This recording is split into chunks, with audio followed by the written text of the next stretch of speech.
Galera, seja membro do Hub e ajude esse canal e esse projeto a chegar mais longe ainda. Filha da mãe, né? Eu me acho. Já sabia que você ia. Muito bom. Filha da mãe. Muito bom. Manda a pergunta da galera aí. Eu queria trazer, na verdade, teve bastante perguntas. E bastante relacionado ao Brunão, até. Eita Deus. Não, mas não é de queimar, não. Ó, eu vou citar algumas. A Larissa Moulin colocou assim: como entender e apontar e preparar um filho para cumprir o destino profético? Roubou a pergunta que eu ia fazer. Acho que essa é uma pergunta muito legal. Como que foi para você quando que você percebeu, falou assim, acho que o Brunão ele tem jeito para esse negócio aí e como que foi preparar um filho para isso? Olha, tem coisas que são naturais, né? O Bruno cresceu nesse meio. Eu nunca forcei nada. Não... Eu até tinha uma coisa que eu falava muito com meus obreiros, né? Gente, se meu filho errar, pode chamar atenção normal. Nunca chame atenção dizendo, você tem que dar exemplo. Não faça isso.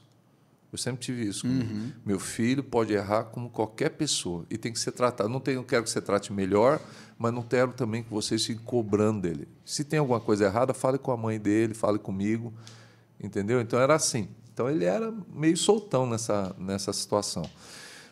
E ele é uma criança feliz. Nossa, o Bruno era... Nossa, meu Deus do céu. Era uma bênção, né? Ele, assim, né? Ele era feliz, aí Cortes perguntou assim. Ele é ligado...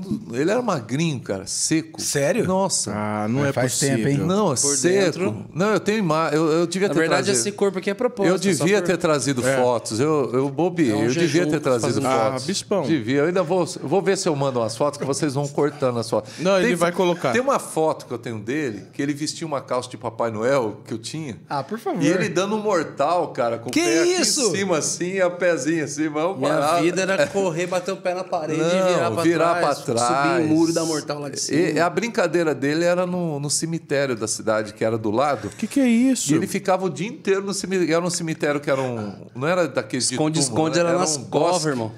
Era um negócio doido, né? Bom, eu lembro que a gente queria investir em louvor e eu lembro que eu chamei o Ismael. O Ismael era um músico da época, né? Inclusive, um abraço, Ismael. O Ismael é uma benção. Gosto demais do Ismael. Ele está em Presidente Pitácio ainda, pastor da Batista, se eu não me engano. E o Ismael, ele chegou lá começou a dar aula, né? E eu lembro que o pessoal queria tocar bateria, eu não sei nem se ele deu aula para você estava todo, eu via que ele estava... E o Bruno ia escondido, porque o pessoal não deixava ele pôr a mão. Então ele ia escondido, mexia na bateria. Não gostavam de você, Era uma coisa Bruno? nova. Não gostavam de você? Ah, eu não sei qual foi o critério do Ismael na época, mas ele separou uma galera para dar aula para formar um ministério de louvor lá. Ele fez uma roda, virou para os meninos e falou assim: você guitarra, você contrabaixo. Nossa, foi no aleatório, eu pelo vou dar rosto. aula, E aí ele falou pro menino, e eu fui vendo assim, eu posicionei do lado, a hora que ele falou Você, assim, fracasso. você bateria, aí eu já colei do lado do moleque, você bateria também. Aí ele me pulou, falou, e você bateria. Aí todo mundo tinha um instrumento, menos eu. Aí eu falei, Ismael, e eu? Aí ele pegou aquele meia-lua, sabe? Aí é top. Aí ele jogou no peito e falou assim, se você quiser, vai tocar uma meia-lua. Mas tipo assim, não é que ele tava sendo mal, assim, sei lá. Acho que ele estava dando compasso para você, né? Todo mundo foi meio duro com você, né? Todo mundo. Todo mundo foi. O senhor deu precedente pra galera me tratar normal. Galera... Todo mundo foi Viu duro o com ele. contrário. Né? E, na realidade, ele foi conquistando, né? Eu via que ele ia escondido. Eu ia em todos os ensaios, ficava olhando os bateras. Ele ia escondido. Aí foi quando a gente saiu dali e foi para Santos. E Santos a gente começou a tenda. E na tenda tinha bateria e não tinha baterista. Foi quando o Pepe, que era um músico da noite...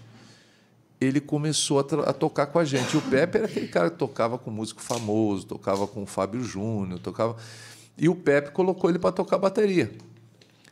Né? E ele achando que... lambada, né? Tocava aquele... como é que é? Timbalada, né? Tinha axé, tinha salsa, tinha tal. frevo, tinha tudo. E aí o Pepe é aquele cara que olhava, rapaz, só marca. Né? Dava aquele, não deixava ele dar repique, ele só marca. Repique. Você não sabe. E o Pepe era durão, né? E ele, assim, naquela questão do músico, você vê ele puxando, dando aquele... É o Pepe inteiro. Você vê o Pepe um dia, você vai ver os trejeitos do Pepe. Porque o Pepe foi acho que foi o cara que ele se espelhou musicalmente, né? Foi o primeiro cara de música, assim, realmente... Né? Que ele já estava mais jovenzinho, né? Pepe, o primeiro rolê. Tipo assim, é um moleque achando que já sabia tocar. Tinha, sei lá, 12, 13 anos. Achando que eu tava arregaçando na batera. O Pepe chegou lá. O Pepe, ele tava indo... se a gente for ficar falando, vai ficar muito tempo. O resumo, assim. Ele tava indo para os Estados Unidos, que ele foi contratado para tocar jazz na noite lá. Caramba. Ele era E aí ele já tinha vendido todas as coisas dele e colocou uma fita do Ron Kenoly lá para assistir. Pô, Jesus pegou ele e ligou pro irmão dele, que é o Joás. Bispo Joás, o Robertinho, lembra do Robertinho? Sim. O irmão dele ligou e falou, pô, cara, Jesus me pegou aqui e tal. Ele falou, pô, tem um amigo meu que tá pastoreando aí, aparece lá. Ele apareceu lá na igreja, viu meu pai, já caiu de joelho chorando. Ele falou, você é irmão do Joás? Sou dele. Tem que começar o culto. Tem violão no carro? Ele falou, tem. Então pega o violão, vem tocar comigo. Caramba! Já começou assim. Aí ele virou pastor e tal. Cara, e aí o Pepe, eu batera assim, ele chegou lá pra me ver tocar, toca aí. Aí eu comecei a tocar assim. Aí eu falei, mano, toquei muito, né? Aí ele foi. Eu já sabia que ele era baixista, nervoso, violão e tal. Aí ele sentou na batera. Meu Deus do céu, velho. Regaçou. Falei, caraca, velho. Ele falou, eu fui embora de casa com 13 anos pra tocar axé. Nossa. Aí deu pouco, com 13 anos, foi embora. Aquela humilhadinha. Pra tocar na noite e tal. E eu falei, caraca. Aí ele falou assim, vem andar comigo. Aí ele enfiou no carro, foi dar um primeiro rolê comigo, musical. Já fomos direto pra casa do batera, do Charlie Brown. Aí fomos pra casa, começou os caras tudo de Santos, assim, conhecia todo mundo, foi na casa. Eu ficava assim, mano, não acredito, olha isso. Aí ele falou, cara, esse aqui é o meu mundo, cara. Então, se você quiser tocar mesmo, você vai ter que correr atrás. Aí, cara, era 5 horas por dia estudando. Então, eu estudava muito bateria. Então, e aí, resumindo... É o que eu vejo assim... E aí foi são várias coisas junto, né? Eu lembro que o Pepe depois... O Pepe era o cara, por exemplo, que ele ia... É Jefferson o nome dele, né? Ele tocava na noite, tocava na nossa igreja. Eu sempre fui um cara mente aberta nesse ponto, né? Então, às vezes o culto ia um pouquinho mais tarde, dava o horário dele sair, ele vinha, eu só ungia ele vinha no meio do culto, assim, entrava, fazia ungia em formato de cruz a testa dele, e ele ia pro baile para tocar, entendeu? E ungido, né? Então era essa. E depois eu mandei ele, na época, e a Adriana para abrir uma igreja, assumir uma igreja que ficava mais ao bairro, e aí o Bruno ia ter que assumir o louvor, né? E nesse meio termo, antes que isso acontecesse, o Bruno tinha esses momentos de oração dele, que ele sempre teve essas pegadas, essas coisas, ia para a tenda porque era um circo mesmo, a gente tinha um circo, era um negócio... E ficava na Estação das Barcas, ali na Tiago Ferreira, acho que era, não me lembro o nome daquela rua lá. E eu lembro que... Isso em Santos?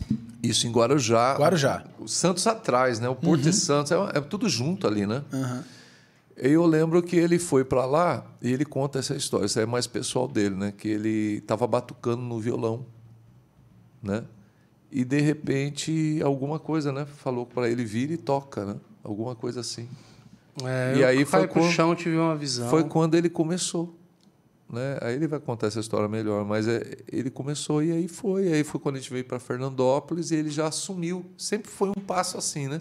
De Epitácio para Guarujá ele virou baterista e foi gerado músico.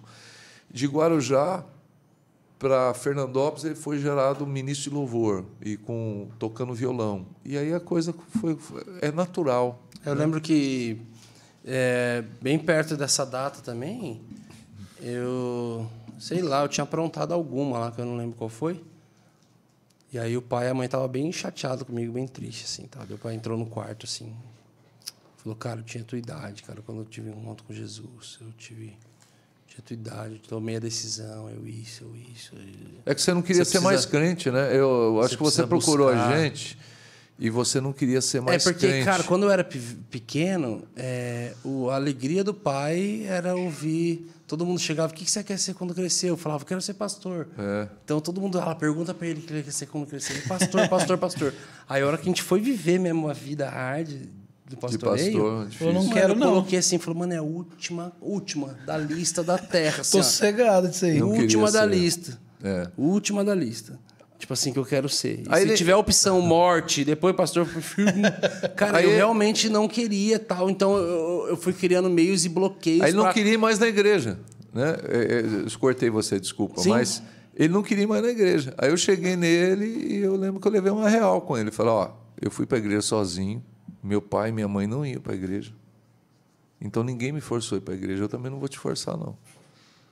Só que aqui tem horário para entrar, para sair. Enquanto você depender aqui do teu pai, é assim que o negócio funciona. Eu procurei Deus sozinho e eu achei. Você vai ter que fazer a sua parte. Se você quer Deus, você tem que procurá-lo. E boa, e sair fora.